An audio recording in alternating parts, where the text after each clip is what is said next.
House wife.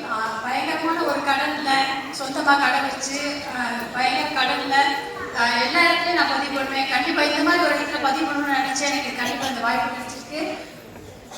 மறுவேளை சாப்பாட்டுக்கே வழி இல்லாமல் 50 ரூபா கூட இல்லாமல் பிள்ளைகளுக்கு சாப்பாடு கூட போடுறதுக்கு வழியே இல்லாமல் பயங்கர ஒரு 10-15 லட்சம் ரூபா கடனில் நாங்கள் வந்து வெஸ்டேஜ் வாய்ப்பு எடுத்தோம். ஏன்னா இப்போ நிறைய பேர் சொல்கிறது என்கிட்ட காசு இல்லாத வெஸ்டேஜ் பண்ண முடியாது. அவங்களுக்கு சொல்கிற மெசேஜ் சரிங்களா? அப்படிப்பட்ட ஆளுனா இங்கே உள்ளக்க வந்து எதுவுமே தெரியாது. சௌஜன்யா மேடம் சொன்ன மாதிரி எனக்கு யார்கிட்ட பேச தெரியாது, வெளியே போக தெரியாது, தனியாக வர தெரியாது. ஹஸ்பண்ட் பின்னாடியே இந்த ஒரு ஆள் தான். ஆனால் எந்த ஒரு கடன்ன்ற ஒரு பிரச்சனை, பிள்ளைங்களுக்கு சாப்பாடு போடணுன்ற பிரச்சனை கைக்கு வந்த உடனே பார்த்தீங்க அப்படின்னா வெஸ்டேஜ் வாய்ப்பு அப்போ தான் கையில் கிடச்சிது. அதை கொடுத்த எங்கள் பிடிஆர் சார் வந்து பார்த்தீங்கன்னா நீங்கள் குலதெய்வமாக நினைக்கிறேன். அவங்களுக்கு ஒரு மிக்க நன்றி சொல்லியிருக்கேன். ஏன்னா நான் இதில் ஜாயின் பண்ணுறப்ப வந்து பார்த்தீங்கன்னா பிள்ளைங்க 2 பேருமே 18 வயசுக்கு மேலே இருந்தாங்க.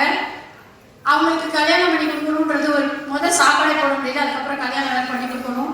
அந்த ஒரு மைண்ட் செட்டுலாம் வந்து பார்த்தீங்கன்னா மனசுக்குள்ளே எது எனக்கு தெரியலை அப்படியெல்லாம் யோசிக்காமல் என்ன நம்ம சிஸ்டம் நீங்கள் சொல்லிக்காங்களே தமிழே தெரியாதவங்க ஜெயிச்சிருக்கிறாங்க. தமிழில் சொல்லிக் கொடுக்குறத கேட்கறதுக்கு என்ன அப்படின்ற மாதிரி. ஏன்னா அப்ளைன்ஸ் எப்போவுமே கூட வருவாங்க இல்லையா? இது அதுதான் நமக்கு பெரிய கிடைச்ச ஒரு வாய்ப்புன்னு சொல்லலாம். நமக்கு என்ன தெரியலனாலும் உடனே சொல்லிக் கொடுப்பாங்க. அதை ஃபாலோ பண்ணி நான் ஜாயின் பண்ணி 9 இயர்ஸ் ஆச்சு. ஜாயின் பண்ண 3 இயர்ஸில் கரெக்டாக கொரோனா. அப்போ தான் அதாவது ஃபஸ்ட்டு இன்கம் வெறும் 11 ரூபா. நான் ஃபஸ்ட்டு இதுக்குள்ளே வரல, என் ஹஸ்பண்ட் தான் உள்ளே வந்தாரு. சம்மந்தத்துக்கு திட்டிருக்கேன். ஏன்னா நான் வேறு நிறைய ரெக்ரூட் பண்ணி நிறைய வந்து லாஸ் ஆகிருக்கோம். கடைசி வெஸ்டேஜில் வந்து எங்கள் உசுறுப்பட்டு தான் பாருக்கு. திருப்பி எங்கள் இதுக்கு கொண்டு வர தயவுசெய்து என்னை மட்டும் கூப்பிடாத நான் அவர்கிட்ட நிறையா சொல்லியிருக்கேன். ஸ்டார்டிங்கில் அவர் ஃபஸ்ட்டு டேரக்ட் முடிச்சு ஒரு 10,000 ரூபா கொடுத்ததுக்கு அப்புறம் தான் நான் பிஸ்னஸ்குள்ளவே வந்தேன். இன்னைக்கு நிறையா பேசுறது நான் மட்டுமே, அவர் பின்னாடி நிற்கிறாரு. கரெக்டாக 3வது வருஷம் வந்து பார்த்தீங்கன்னா கொரோனா. அப்போ மறுபடியும் பெரிய ஷாக். ஐயோ நம்ம இப்போ தான் நல்லா வந்தோம். ஃபஸ்ட்டு ஒரு 18,000 தான் அப்போ தான் ஃபஸ்ட்டு நான் முழுசாக பார்த்துருக்கேன். அப்போ தான் என் பாப்பா எனக்கு அப்படி பிடிக்குது. 18,000 முதல் பார்த்தோன்னு ஐயோ மறுபடியும் 0 ஆயிருமோ அப்படின்ற ஒரு பயம்.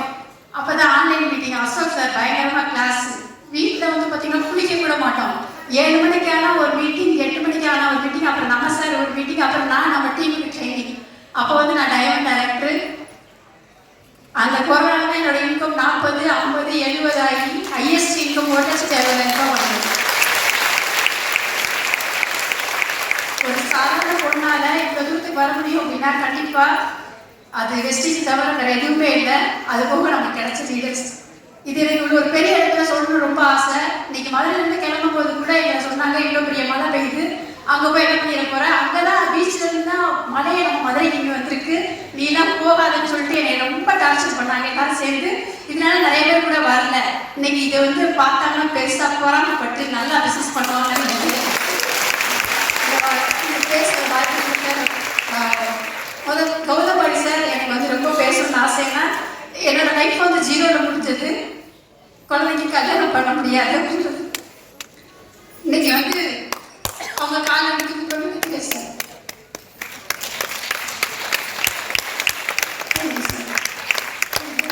Thank you sir. ஏன்னா நான் நினச்சிருக்கேன் எல்லா இடத்துலையுமே அவார்டு ஃபங்க்ஷனில் கௌதபாடி சார் வந்து கால் தொட்டு கும்பிடுவாங்க. ஏன்னா நம்ம பிள்ளைங்க லைஃப்பில் எல்லாருமே பெருசு நினைப்போம். அப்போ அவங்களே செட்டில் ஆயிடுச்சுன்னா அது யார் கொடுத்தாங்களோ அவங்க வந்து ஆசீர்வாதம் பண்ணிக்கிறேன்ல. இன்னைக்கு வந்து நான் அவங்களே இந்த இடத்துல நினச்சி நான் வந்து ஆசீர்வாதம்.